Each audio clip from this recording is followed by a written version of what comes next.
folks, welcome to Supply Chain Management. In this video, we will see about the predominant of supply chain management. I would like to start this session with an interesting story.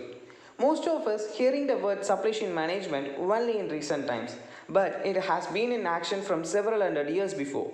We all know about the great Alexander, Greek king of Macedon. He was a master of supply chain management and he could not succeed in his war otherwise. He once said, "My logisticians are humorless lot."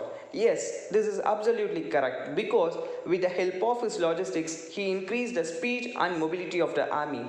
During 330 BC, he warred against Afghanistan. It was several miles apart from his place. To supply foods and equipments to about 64,000 troops and also for 1,000 horses, he introduced inventory heads to maintain supply, and also he founded the city of Herat in Afghanistan, which was a central place to collect supplies from the surrounding regions and was itself a large food producing area. He named the city as an Alexandria Arena. It's interesting, right? Yes, now the city is currently known as Citadel of Alexander. And also, he was the first king to introduce inventory heads in his army. So from this, we can come to know that how supply chain played an important role in the past decades. There is a saying that armature talks strategies and professional talks logistics. Yes, it's true. To get more about the Alexander logistics, refer the book Alexander the Great and the Logistics of Macedonian Army by Donald A. Jones. It will be more enthralling. As I said before, supply chain played a very important role in several hundred years before. Only in 1990s it came into expansion in industries due to the development of enterprise resource planning ERP. Yes, ERP automates the business operations such as material requirement planning, delivery scheduling, production planning, and much more, which made the industries to increase productivity and efficiency of the process, which we'll see it in our future updates. Before from 1950s to 1960s, it was named as a supply chain engineering, by which they started optimizing the process in manufacturing industries, and also they developed global networks which termed as transportation management. Due to the emergence of computer technology in 1980s, the data has been collected and stored. This opened a large opportunity for innovations in logistics from a randomized storage in warehouse to the optimization of inventories and transportations. During those days, only large-scale industries has the capability to implement supply chain management principles because it is a very expensive and very complex process, but it gave a huge profit and increased productivity globally. So all companies became aware of logistics as an area where they had lots of opportunities to invest in development and optimization for the process to increase profit and also to reduce the cost in overall process. Now we all have a question, why the industry should develop inventories and logistics? This will be a basic question for everyone, even to me. The answer is very simple. To satisfy the customer demand and also to manage uncertainty.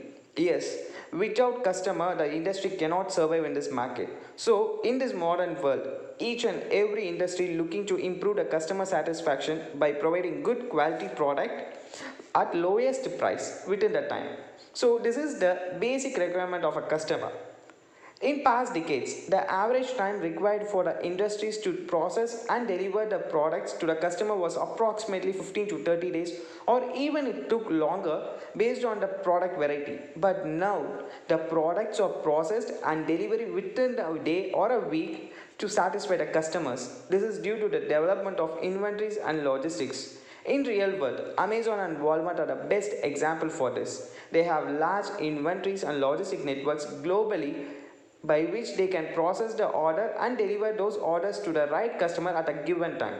This is not developed easily. During this implementation, there had many challenges and difficulties such as increased cost in inventories, defects in products during the process, and managing uncertainty. But they overcome those challenges by introducing the concepts Zero Defects or Six Sigma. There are many researches going on in the present in supply chain management to reduce the overall process and satisfy customer requirements. Because during past decades, the customers are the passive acceptance of the product. But now, customers are the active participants in design and delivery of the product which they needed. To make it simple, in this growing technology world, once the exceptions are now become expectations. Yes. Here, I got a question that, how companies manage supply chain management without any disruptions? To manage this, there are three levels which indicates the decision levels in supply chain management. Strategic level, tactical level, operational level. Strategic level is the top level decision making regarding long lasting efforts such as location, capacity, and flow of materials to logistic networks. Tactical is the middle level decision making, which includes decision regarding inventories, transportation, and purchasing and productions. Operation level is the lowest level decision making regarding day-to-day scheduling, retime reduction, dispatch, and routing. Finally, I would like to conclude this session by giving you a real-time example for managing supply chain management.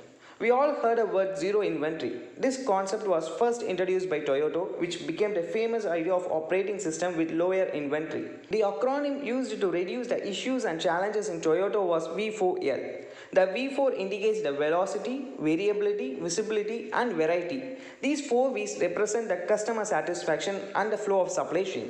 L indicates learning, which says that from learning we can optimize the process as much as possible. These learnings leads to a cost reduction and also in quality improvement. A book named 40 Years, 20 Million Ideas by Toyota, where 20 million ideas are given by the employees for the improvement of business. It's really awesome, right? Yes.